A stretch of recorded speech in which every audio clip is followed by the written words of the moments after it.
Thanks, Ty. Good morning, good afternoon. You ready, or you want me to wait? All right, this was a defining week. A defining week on so many parts. The most definition of this week is you need to mark it as the moment that the new Democrat socialist wing of the party overtook their own leadership. You saw it in every aspect. You saw when the progressives fight back, they win. That you could not even ask Congresswoman Omar to apologize this time. That they had to water down their own amendment and could not even focus on stopping anti-Semitism. And this is the second time this has happened. The other part that you have watched is the vote that we had today. What's interesting, when you become the majority party, you reserve the first 10 numbers for those bills that are most important to you. When we were in the majority, H.R. 1 was making sure hard-earned taxpayers are able to keep more of their own money. What's the Democrats' H.R. 1? To actually take more of the taxpayers' money and give it to themselves, the politicians. We saw that this new Democrat Socialist Party was presented with an amendment that recognizes that allowing illegal immigrants to vote devalues the franchise and diminishes the voting power of American citizens. They rejected that.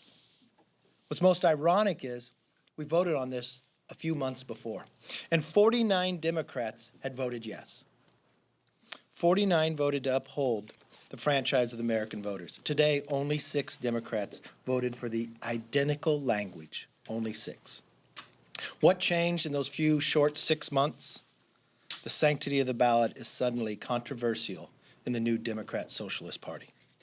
The socialist grip could not be tighter.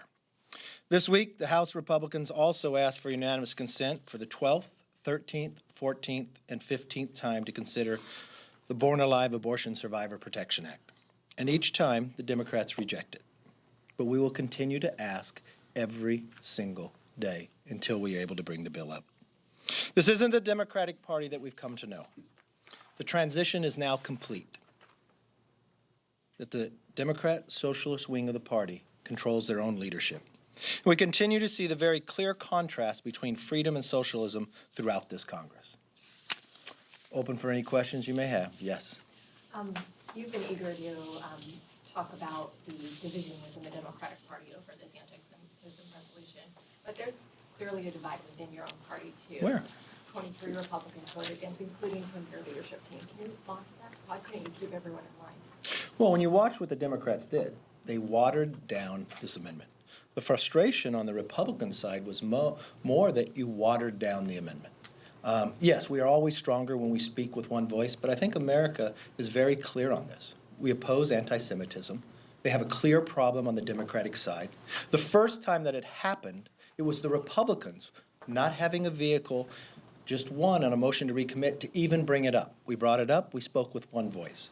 When it happened again, this time the Democrats didn't even ask Congresswoman Omar to apologize. Their own members on the Democratic side, Elliott, their chairman, Chairman Engel, he was frustrated that they had to add more to the resolution to even get it to come to the floor. That's what they spent the entire week on. So yes, we're very united and frustrated that the Democratic Party is now taken over by the socialist progressive wing on their side. And specifically yes, to ma'am. Congresswoman Cheney's vote, can you speak to that? Well, I always think it's more that we're stronger when we all vote together, but everybody has their own voting card. For a period of time now, you've been referring to Steve King, saying that you all removed him from his committee. And no, we removed him from all of his committees. From all of his committees, okay, fine. Essentially, he's been used as a whipping boy throughout this entire period. How much longer is he going to be left off of his committees while you call for Representative Omar to be removed from her committee at this point? The action we took with Congressman Steve King was based upon what we heard in our own party saying that is not what this country believes and it's not what the party of Lincoln stands for. We took action. We didn't have to take something to the floor. We didn't have to wait weeks. We didn't have to water down our action at all. We removed him from every single committee. I think it's an action that people would celebrate throughout the country. The difference here is the Democratic leadership would not take action. When this first happened, with Congresswoman Omar said it's all about the Benjamins, it was the Republicans that had to take action and move something to the floor that the Democratic Party joined with us and voted against. The Democrats then realized by us saying that, they said, Congresswoman Omar, she should apologize. Well, just a short time later, more anti-Semitism came out of her mouth. Then you had their own Democratic congressmen object to that. So the leadership said they would take up a resolution. They'd bring it to the floor, and it would focus just on anti-Semitism. They couldn't even do that. The progressive wing, the socialism wing of the party fought back, and they won. So they had to water it down.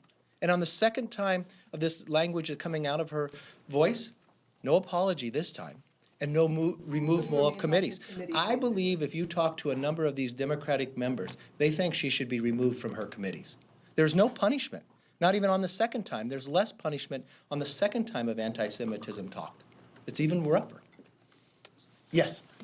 Congressman King has said that his comment he was misquoted and that the reporter conflated his own comments with what he then attributed to King. There is no tape. King's told you that he was misquoted. Why don't you believe him? You know, I sat with Congressman King, and there's other instances, there's videos of this language too being used, and that's the action that we took. And Congressman King and I have discussed this. The conference committee has discussed it, and the conference as a whole. Yes? Mr. Leader, there's been a lot of focus on the diversity within the Democratic Party recently. After the elections, Republicans said they wanted to see more diversity in their party. What are you doing so far to achieve that goal? Well, the first part I can do is, if you're looking for the future, is have to recruit when it comes to diversity. Look, number of women, the ability of the focus looking like America at the same time. I think in a few short months you'll see that that is paying off. You'll see the individuals across the country who's running under the Republican wing will look very diverse and look like America. Are there any examples you have at the moment? I have some examples about to roll out their announcement, and I'll bring you to that rollout because they'll be exciting. I don't want to step ahead of them right now. Senator McCarthy, the president's been talking a lot about pardons recently, and he was also speaking very favorably about Paul Manafort after his conviction yesterday. What would your reaction be if the president pardoned Paul Manafort? You know what? He's never talked to me about it, and he hasn't done it, so if he does it, you can ask me about it then. It's just a hypothetical. I might have missed it, but back when you were in the majority, why wasn't there a resolution criticizing Trump when he talked about fine people on both sides down in Charlotte? I wasn't leader at the time, but Well, you were in the majority. I think you heard a number of members who spoke out on that, yes. Yes, Why not a resolution, though? go ahead. Just to follow up on Al's question, why not a resolution on that? And then another question for you: do you consider this issue of the anti-Semitism? Do you consider this something that there's a vote, let's move on as a House, or is this something that Republicans, you've expressed concern about where the Democrats are on this? Is this something you guys would plan to bring up, and whether it's motions to recommit or? We didn't think we'd have to bring it up again, but we thought maybe the resolution we brought forward, maybe if the member apologized, maybe you would learn from that. We did not think in a short time period, less than a month, that same member would spew the type of language she spewed again. It wasn't even Republicans who spoke up first. It was their own members on their own side of the aisle. But their views did not win out at the end of the day. At the beginning, it did. They had a resolution that would have focused just on the anti-Semitism. But they even refrained from naming the Congresswoman. Then they even watered it down further because they could not pass it because of this new progressive wing of the party. Yes, sir. You believe that there are Democrats who think Ilhan Omar should be removed from the Foreign Affairs Committee? You've had those conversations before? I've had Democrat members come up to me and say that. Who yes. said that? Who's saying that? Those are private conversations. I'll keep it private like that. I don't want to harm the Democrats within their own conference. Yes.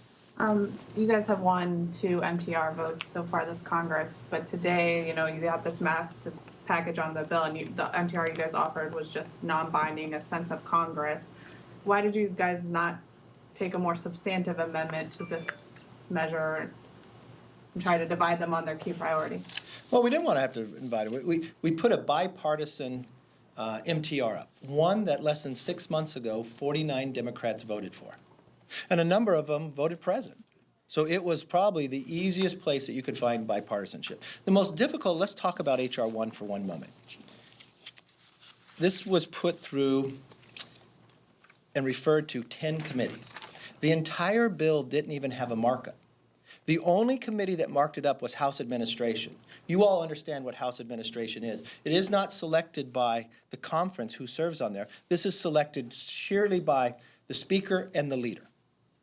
It is the only committee that marked up, and they didn't have jurisdiction over the full bill, so they only could mark up 60% of it. The chairwoman, Zoe Lofgren of House Administration, promised the Republicans that it would be marked up in all the other committees. It was not marked up in one of them. Republicans offered 28 amendments in House Administration. You know how many were taken? 0. The idea of H.R. 1 is going to take taxpayers' money to give to politicians. The idea that if you're convicted of a felon, you get to vote. Even if you're convicted of a voter fraud, you're now going to be able to vote. I do not believe this bill is going to go anywhere. But the really sad part about this is the definition of the Democratic New Party, that this is their #1 bill. This is their most important bill because they chose what number to give it. We chose to give taxpayers, make sure they get able to keep more of their own money. They chose to take more of the taxpayer money and give it to themselves as politicians. That is the real changing moment. Yes, ma'am.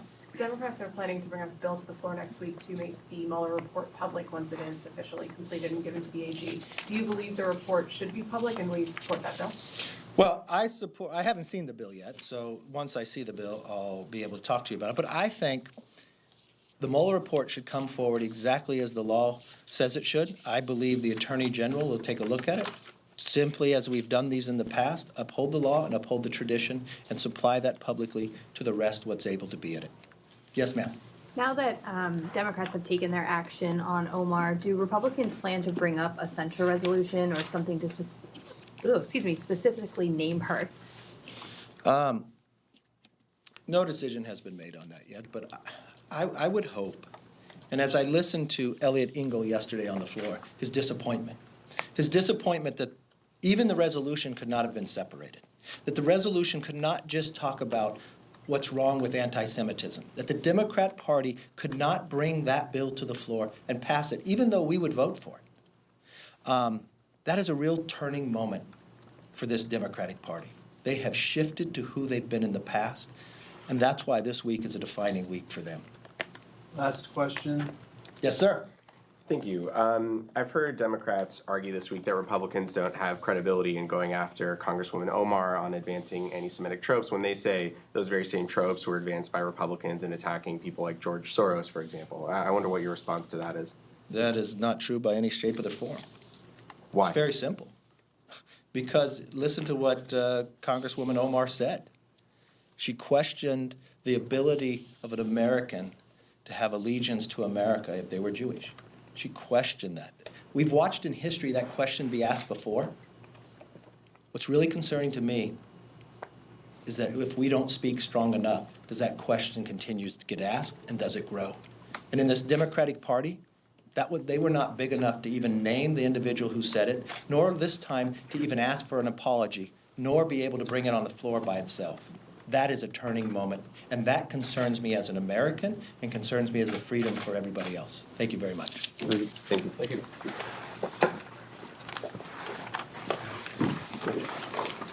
Couldn't speak. No, I have a hard time in mine too. Words are hard to say. It's so cold in here. I was texting Brian. I was like, did you forget? The February employment numbers are out. U.S. job growth slowed for the month, adding 20,000